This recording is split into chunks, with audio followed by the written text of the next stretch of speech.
All right, you're welcome back. Before the break, Ahmed was trying to round up his thoughts. Yes.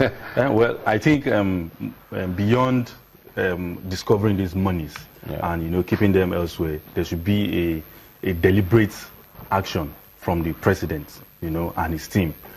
Let's do something. It's not just enough to discover money and say we are fighting corruption. We hear of hundreds of millions of dollars or billions of nairas here and there. Let's look at important project that impacts on Nigerians and make a deliberate policy. If it's going to be a kind of state of emergency on discovered funds, let's start spending the money, on infrastructure, roads, housing, on power, and all these aspects that touch Nigerians directly.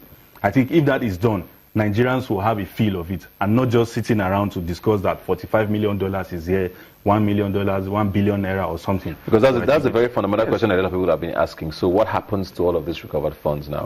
What do you want to see happening? Do you have faith that this government is going to channel those funds?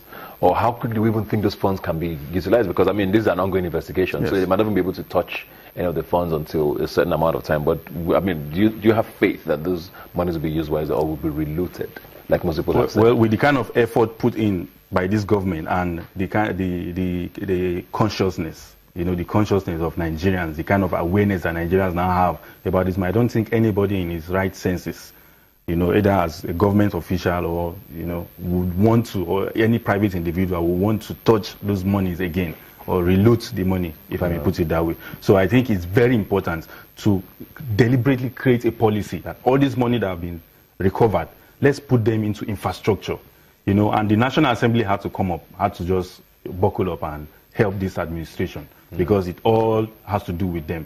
Rejecting Magu as a result of one allegation or another or something, on political ground. Politics should be put aside and let's just do something. Then the policy makers, the president of this country should harmonize all these things together and make it a deliberate policy. Let's use these monies and tell Nigerians that the money is recovered from, it's not just in the NIA now, the Air Force, which is just one of the armed forces. We hear in the past where the Chief of Air Staff gets 550 million unspent money, and he takes the money, nobody hears, or on a monthly basis. And that went on for about 4 years. 3 different Chief of Air Staffs benefited from that money that we're hearing about today. So I think those monies should be taken and, put into infrastructure that we can point to and say, well, the money recovered from so we use it to do this, and people can see. We'll have to go now, but very quickly, something that's just bugging my mind and I've been thinking about it, I actually forgot to ask you earlier. $50 million was pretty much what was recovered. How do you get that kind of money in cash? Some were actually finally wrapped, obviously from a bank. Yes. Did they import them here? It's weird to find. How do you have that much cash? I mean, even Bureau de Changes, I don't know that they have. If you put all the Bureau de Change in Nigeria together, it's a lot of money in cash. Yes. Well, I think the most important thing is that the money is here. We hear from the news that just came out yesterday. We learned that the money was from a subsidiary of NNPC. So NNPC, or depending on what the kind of angle the government wants to do business, they can tell whoever they sell crude oil to, so okay, pay us in cash. And it goes to a subsidiary of NNPC and they ship it in. We ship in crude oil, shipping money. So it's that bad in the previous administration, and I think perhaps that's what happened. Well, thank you very much, Ahmed. I mean, it's an ongoing conversation. A lot of Nigerians are hoping that they can whistle blow at some point. Yes. So everybody's watching everybody. I think that's a good side to things. Yes. I mean, as long as it doesn't become a witch hunt or people are called out for the wrong reasons. But I mean, if people are going to do the right thing and and get us our money back, I'm sure Nigerians are all for it. Thank you very much for being here today. Thank you so much for having me. We'll take a break now. When we'll come back, we'll be talking entertainment. Please stay with us. All right, welcome back. You're watching Rubbin Minds. We're going to be switching to entertainment now. We're talking about Nollywood harnessing the Nigerian movie industry.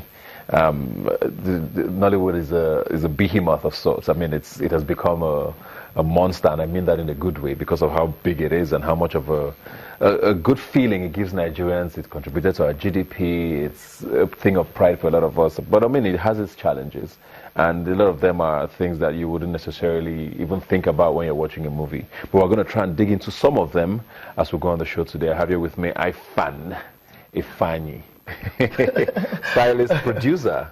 That's your new title, you're a movie producer. Congratulations on Lieutenant, the movie. Thank you so much. What made you go into producing, first of all? Well, for me, I've been doing this for a while now. Though I know it's been on the wrap anyways, like quite a couple of people don't know about it, whilst most people know about it. So it's been, like, to me, I call it labor of love. It's something I grew all my life doing. As a child actor, I started as a child actor all the way from Enugu and Asaba and all that. So, you know, but today I'm super excited that I've been able to transcend into the, well, I have to say the new Hollywood, like with the new revamp productions which we have right now at yeah, like the new cinema filming and all structured, yeah, put together. So yeah, I'm super excited about How was the experience for you? I mean, producing a movie is one thing, but producing a movie in Nigeria is a whole other experience. And you went into this on your own. I'm sure, of course, you had partners and all of that, but this is your idea, was it? Well, I have no partners. Okay. I have no partners. Everything you guys have seen about Lieutenant, the movie, have been me. It's something I did, like I just said, labor of love, and with the help of a few people who trust and believe in me as a person, yeah? Because it's one thing you doing something, or you having a plan and you being able to execute it. And it's one thing you trying to execute but you don't have a plan. So, but for me, it's been something I've always loved. It's been something I've always prayed about, because I can't do this without God. And it's been something I know that it's been like I speak my passion, and you feel it, you believe it, and trust me, whosoever person that is in my shoes or in your shoes, you would want to, you know, invest into whatever thing I sell to you. And so far so good. Yeah, it's been a great journey thus far. It's been what's been the hardest part of the process for you? I mean, it's been a 2-year journey, you said? More than 2 years. More than 2 years. What's been the hardest part of the entire process for this movie for you?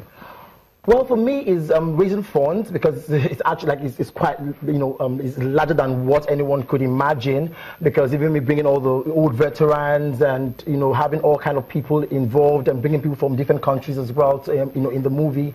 So for me, it's been well, I shot this whole film. I know quite a couple of people don't understand that part of my journey in production. I shot this whole film and I had to reshoot the film. So me not even having most of my actors and me having most of my actors. But you shot a film? Yes. Why did you have to reshoot it? Because I felt it wasn't what I wanted, and like it wasn't working. So I had to repay my actors again.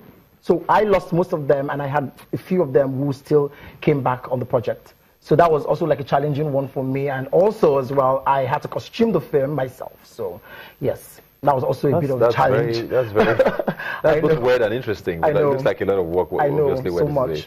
What's this thing I'm hearing about some cinemas, you having issues with cinemas and all of that, not playing a film one or something? What's really happening with it being on air now? Is it in every cinema? Where is it and where is it? Well, to be honest, Film One is not showing my movie. Okay. To be honest, I have to be very Is there a reason why? Well, I still don't know the reason why. Okay. That was even what got me upset, because I will not come this far with the help of no one but God, and I will be backlashed by you not showing my movie just for some kind of political reasons, because that's how I'm seeing it right now. Because if you're telling me, oh, we cannot show this movie because it's not up to our standard, or we can show this movie because it doesn't have the things we need, I will understand, but you're not telling me anything. So it makes no sense. And it's not encouraging for a young filmmaker who is trying so hard to put resources together, trying so hard to pull favors from here and there. It doesn't make sense. There is no encouragement at all. And trust me, it's not everybody who shot their first film and they went straight to the cinemas. Not everybody who even did that, as who have gotten that opportunity.